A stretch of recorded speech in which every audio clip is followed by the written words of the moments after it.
You don't need any wizard spells to grow an amazing garden, just really good compost. Today, I'll show you my favourite Shire-inspired tricks for turning your kitchen scraps into garden gold using worm farms and hot compost. Simple, practical, and perfect for keeping this subtropical Queensland food forest thriving. Challenge accepted, Master Gazza.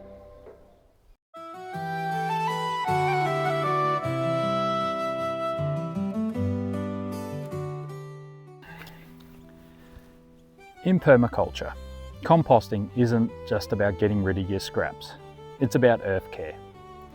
Bill Mollison wrote that a stable system is built on the foundation of healthy soil.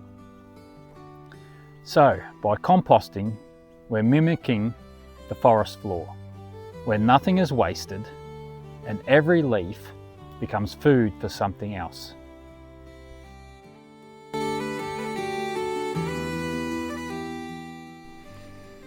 Compost increases soil carbon and structure, which means better water retention and resilience against drought.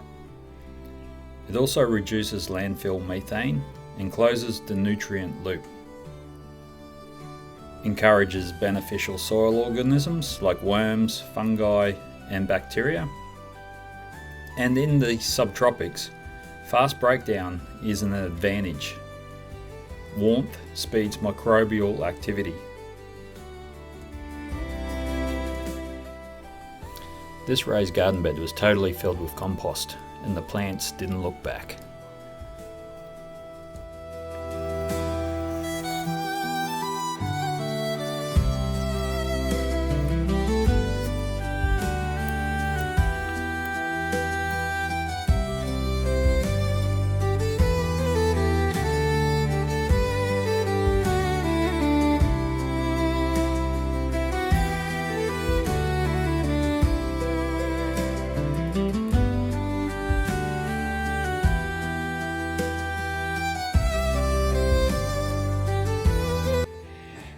Meet my Wrigley workforce. Worm farms are perfect for your kitchen scraps and for small gardens. And they don't need magic. All they need is a bit of moisture, some shade, and a little bit of care. Worm farms are low maintenance, kid friendly, and smell like a healthy forest floor when done right. Their castings are some of the richest organic fertiliser you can get. Use red wrigglers or tiger worms. These are great in Queensland conditions. These little wrigglers work harder than dwarves in Moria without digging too greedily. And they eat balrogs for breakfast. Worms eating balrogs for breakfast? Nonsense, Gazza. Even in Moria, the balrog preferred a light second breakfast before being devoured by a bigger legend like me.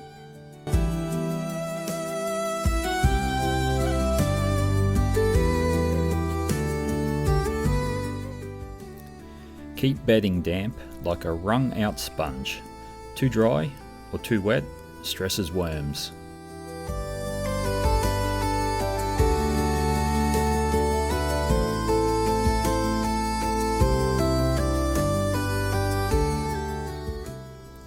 Feed small amounts often. Fruit and veg scraps, coffee grounds, paper, cardboard, and eggshells. But make sure you crush them first. And also avoid citrus and too much onion.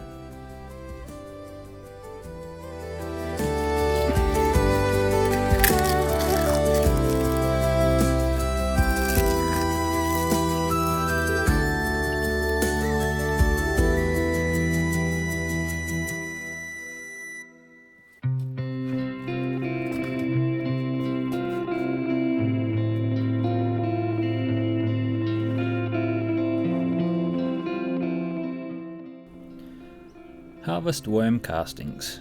and worm tea every few weeks for liquid fertiliser.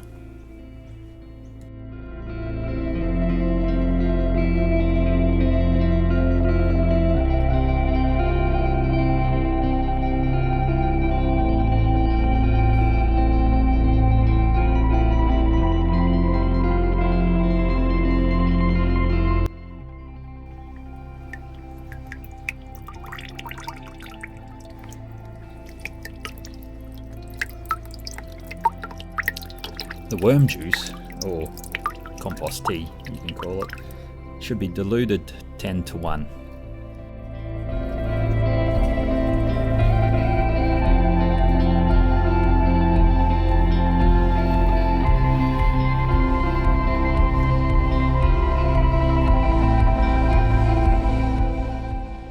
All your veggies will love it.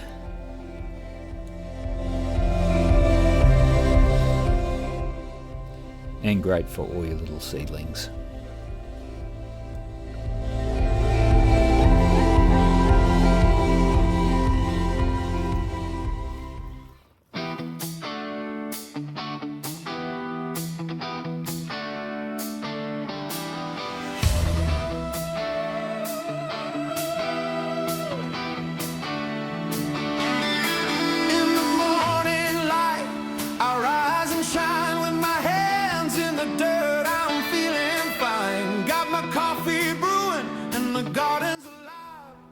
Got heaps of prunings, weeds and manure, then hot composting is the way to go. It's like a festival in here, with billions of microbes partying at 55 to 65 degrees Celsius, breaking everything down fast. This is fast compost. Perfect if you're preparing for new garden beds or planning out before the rainy season.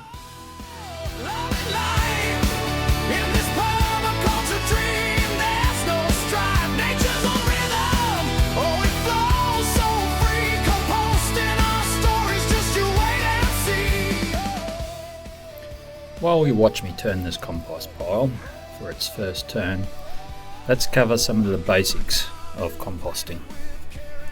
Choose a place close to your house. Closer it is, less likely you're going to forget about it. Starting your compost, think layers.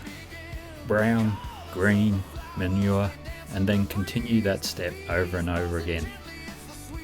The brown to green ratio should be about 30:1 carbon to nitrogen. So think about this as dry leaves, straw versus all your fresh greens and manure.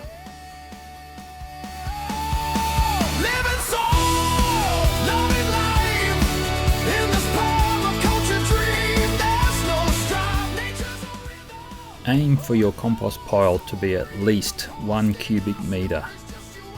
This will help it maintain the heat that it requires. Proper hot composting kills weed seeds and pathogens within about 2 to 3 weeks.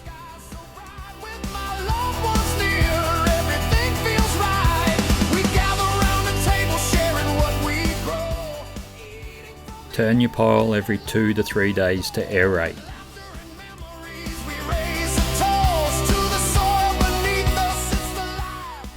In subtropical climates, moisture loss happens quickly. Keep your pile damp but not soggy.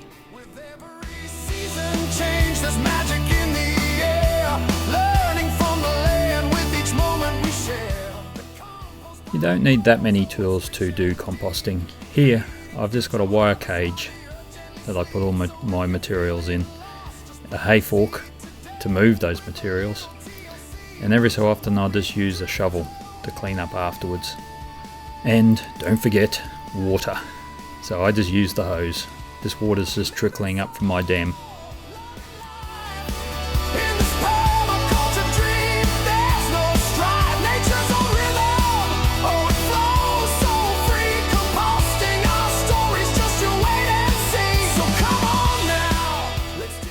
The early stages of composting.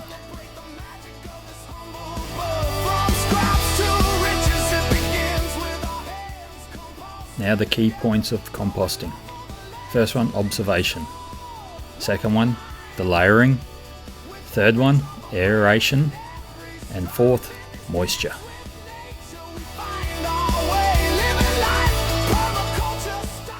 This is just one way of doing composting, and there are many different ways of doing it. Do your research and find out what works best for you.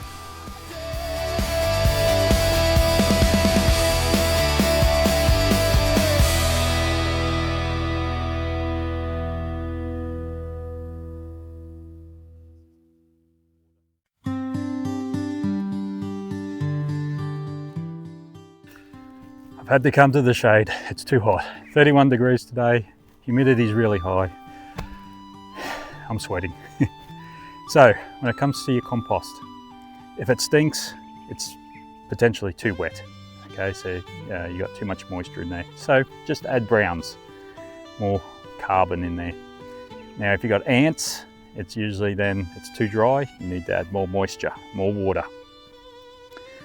So going back to your worms, if your worms are crawling out of your bins or trying to get away from where you got them, it's usually the pH might be a little bit out of balance or not enough moisture in there too, so just check that.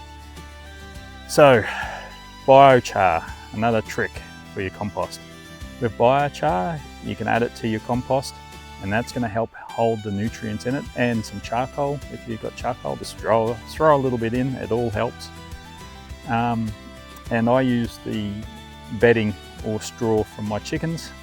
That's what I use, and it's already got manure on it, so it adds a lot more nutrition. The other tip is keep all your materials close together.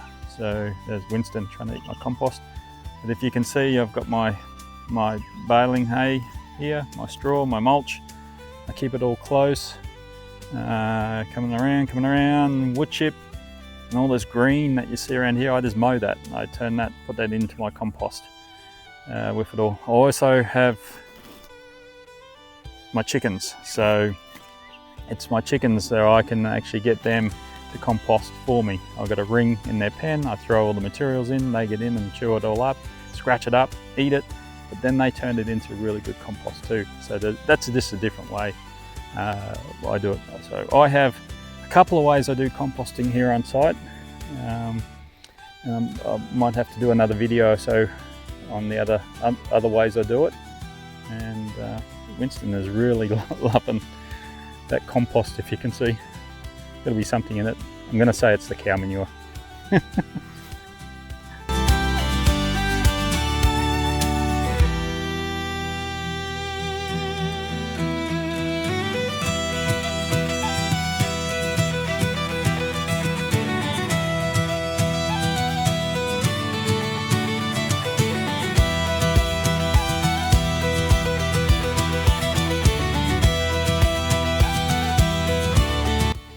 So, how do you use your finished compost? That's the big question, isn't it? Basically, you can use it many different ways. But the basic way of using it is really just putting it around your plants. It's the top layer of your soil. So these raised garden beds have all had a layer of compost added to them. And the reason for this is I've got very poor soil here, and the compost improves it greatly.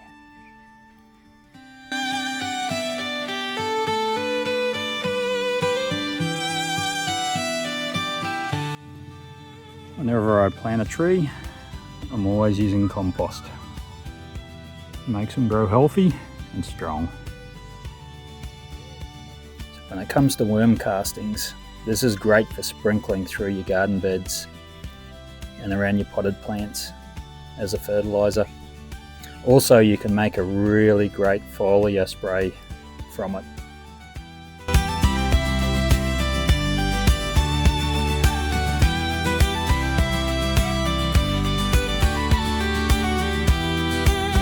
And just a great simple way of fertilising your plants. Put a handful in your watering can.